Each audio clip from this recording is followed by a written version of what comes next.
Thank you for joining us on this exploration of a new book project, which we're discussing the emotionally wrenching experience of depression. We both found in our private practices as well as our seminars on depression that most Christians feel ashamed if they are depressed, and they have this idea that God will no longer be able to use them for His kingdom. They have the mistaken belief that all Christians must be happy and contented all the time, and if not, it is evidence of a lack in faith and trust in God. You know, Greg, you're absolutely right. And as a clinician, I ache for those believers who falsely condemn themselves for their struggles with depression. In effect, they end up becoming even more depressed, in fact, even being depressed about being depressed. And as a result, they struggle with their misbeliefs about God and about themselves. There's good news, though, that all of this begins to change when they realize, perhaps for the first time, that most of God's servants suffered depression. Some of them even severe depression, even sometimes suicidal depression. But in each and every case, God used every one of them mightily for His purpose in the kingdom. And when they were in their period of despair and struggle, God came to them as the great counselor that He is, in compassion and love and in kindness and mercy.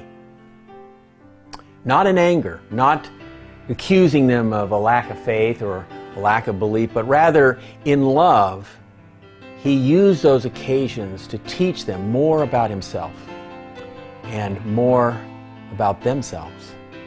And isn't that a far more charitable view of who God is and how He sees us when we're depressed and when we're struggling? And the best news of that is it's biblical. You know, the truth is that depression is a part of an emotional alarm system that is designed to alert us to the fact that a problem or an issue exists that's been damaging us from the past, perhaps damaging us in the present, and is most likely going to continue to damage us in the future unless we take corrective action. And that's the point, that depression is not the problem, but rather it points to the problem. In other words, depression is simply a messenger, similar to what pain is to the physical body. It's a painful message, but crucially important if we want to change our lives. So depression, as paradoxical as this may sound and as odd as that may seem, depression is really your ally. It's not your enemy.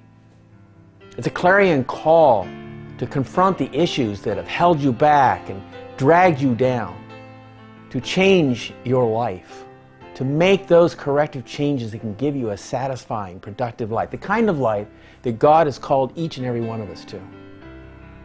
So you see, when we talk about depression, we bring good news of growth, good news of love. And we rejoice, don't we, Greg, every time a patient discovers this truth and becomes, in effect, greatly liberated by it. And I think the Bible says it best when it says that the truth shall indeed set you free. Absolutely, Gary.